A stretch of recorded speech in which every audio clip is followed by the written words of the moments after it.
I'm Reed Alexander for Retreat Behavioral Health. Thanks so much for joining us for this edition of Headspace, where we tackle rich and meaningful conversations around mental health and substance use recovery. Here at Retreat, we want to welcome our viewers who are joining us on our website, on YouTube, social media, and across our various platforms. Great to have you as we start September Recovery Month here in the U.S. Today, we're speaking with someone in long-time recovery who's been helping so many others to achieve that same outcome in their lives and find themselves and their futures after substance use. It's Joi Honer. She's a member of our team, a longtime experienced recovery counselor, someone who has rich experience in helping people who are navigating the early stages of recovery. She's with us from her home in Pennsylvania. Joi, nice to see you. Thanks for joining us here on Headspace. Hi, Reed. I'm grateful to be here, honestly. Well, we're happy to have you. You've got a great story. You're a new member of the Retreat Behavioral Health family, and we're thrilled to have you on board. And we realize that you bring to us a world of experience and knowledge. So why don't you tell us a little bit about what you're doing at Retreat and a little bit about your history in the recovery profession? Tell us more. So I have been in the field of substance use disorder treatment for, I hesitate to say it because it does age me, 30 years.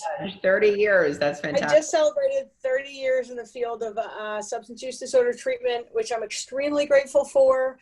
And I just celebrated 39 years of recovery. So I am a person in long-term recovery. Very grateful for that as well. Congratulations. 39. Thank you. Let's just take a second to talk about 39 years. That's nearly 4 decades in recovery. That's absolutely fantastic. We're very It's crazy. Yeah. Yep. And honestly, I celebrate it every day. I realize the value of that. And I realize that I certainly am blessed to have had the gift of being able to maintain abstinence. And that in itself takes a village. That's not just something that I did all by myself. And we know that in the field. You know, as the Senior Director of Alumni and Community Engagement, that is exactly what I do, is champion people to be connected and stay connected once they leave. We know that treatment is just the beginning, and that folks need to stay connected to the resources and others that they connected to while in treatment. So that's one of the reasons that I got into the field of alumni services within the organization of substance use disorder treatment.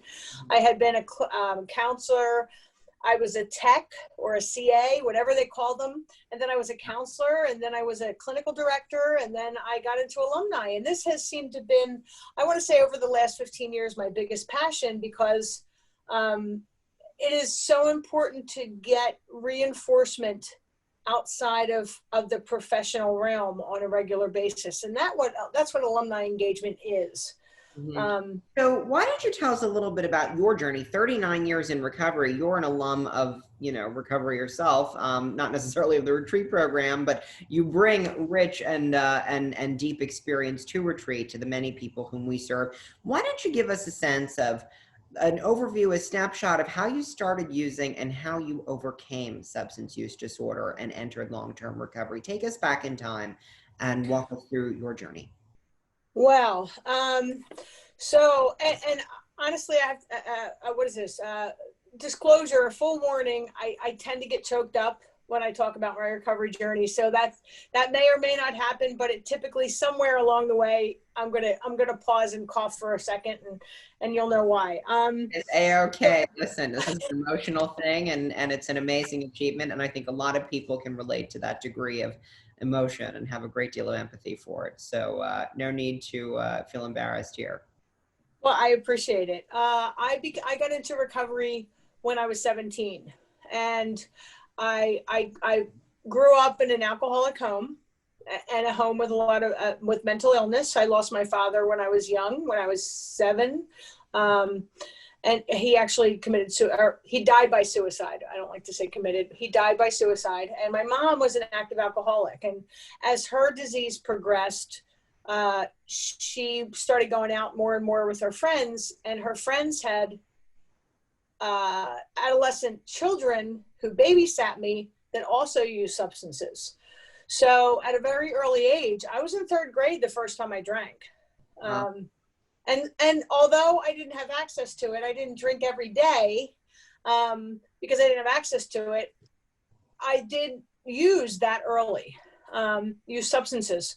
And I would say that consistent use and progression came around when I was 12 years old.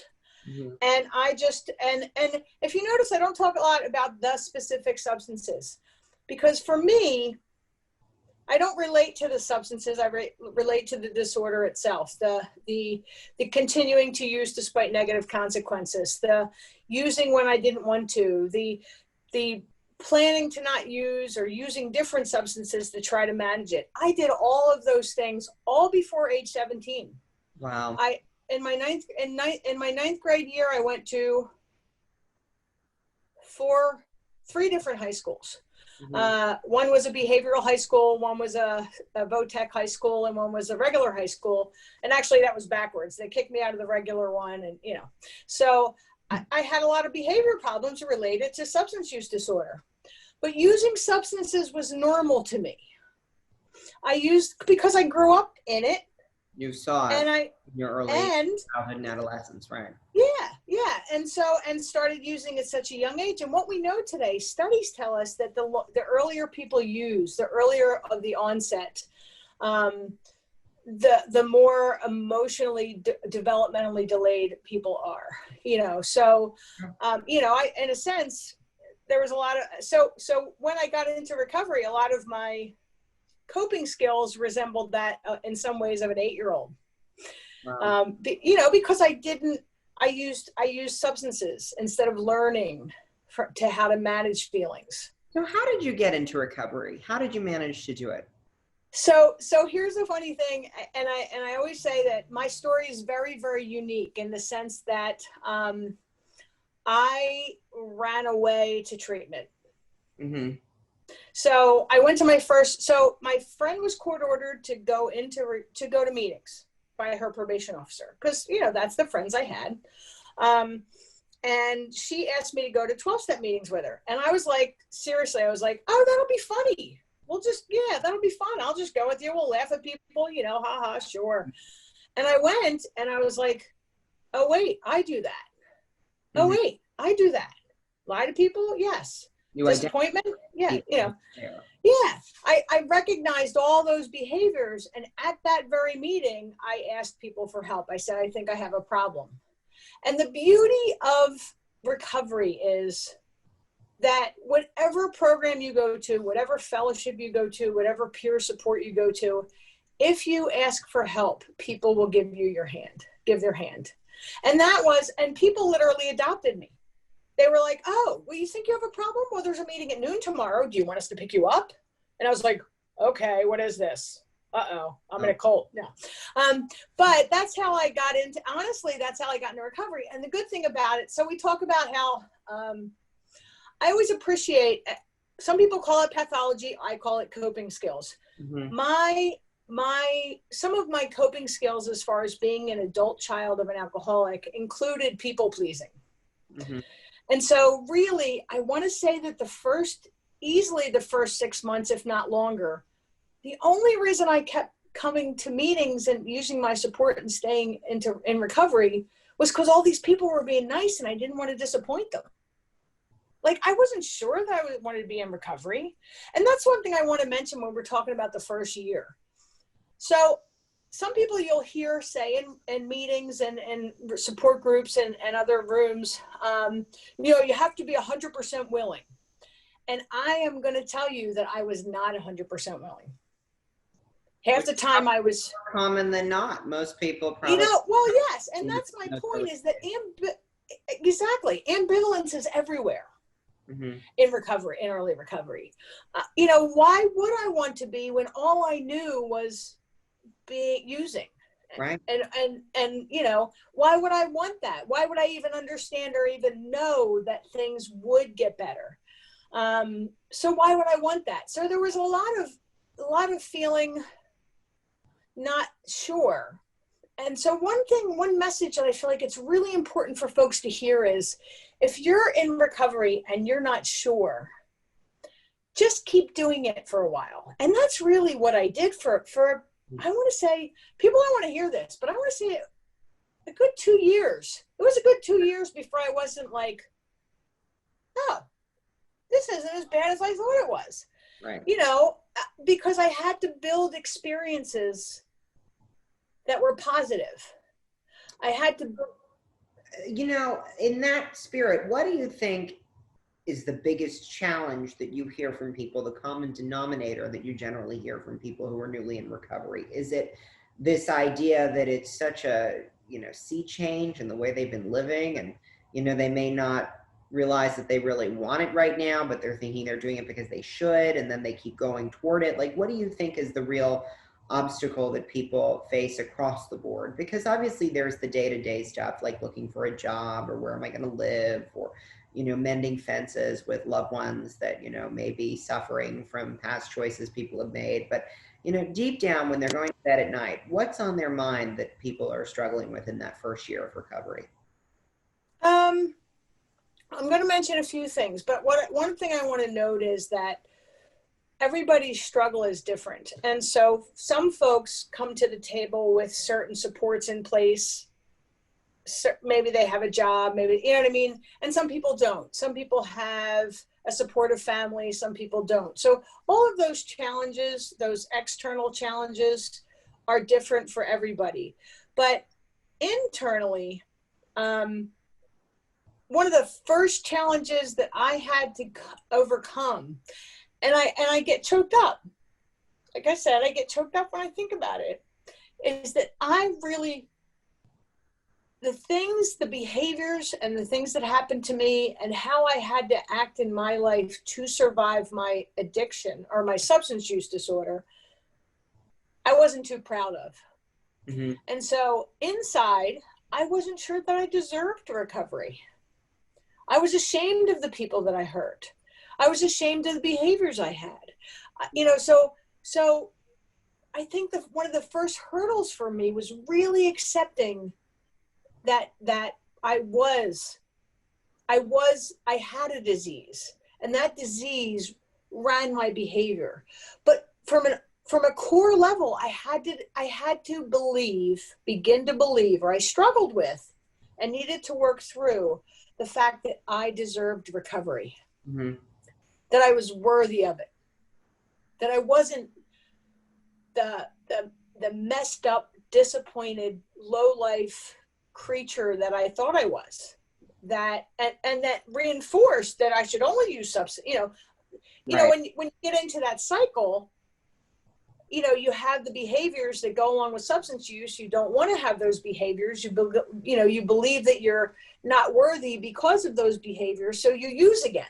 And it's that cycle, and I had to step out of that cycle, and I had some wonderful supports in my early recovery that told me I deserved recovery, that told me I was worthy of it. If you were going to leave people, during this recovery month with one message, people who are watching this wondering if they can do it, or if they're in early stage recovery and if they can keep going, what's your message to them? Is it stick with it? Is it surround yourself with people who believe in you? Is it a combination thereof? What's your imparting message with 39 years of experience on your side to have thought through some of these challenges? What would you leave people with? Okay, so there are three things, and I think I talked about the one. You deserve recovery. Mm-hmm. You, no matter where you've been, what you've done, or what has happened, you are a beautiful soul who has been impacted by the disease of substance use disorder, and you deserve recovery. The second thing is, and to your point, find your tribe. Yeah. Find your tribe, whether that's AA, NA, Dharma recovery, smart recovery, like find your all recovery, find your tribe. Mm-hmm.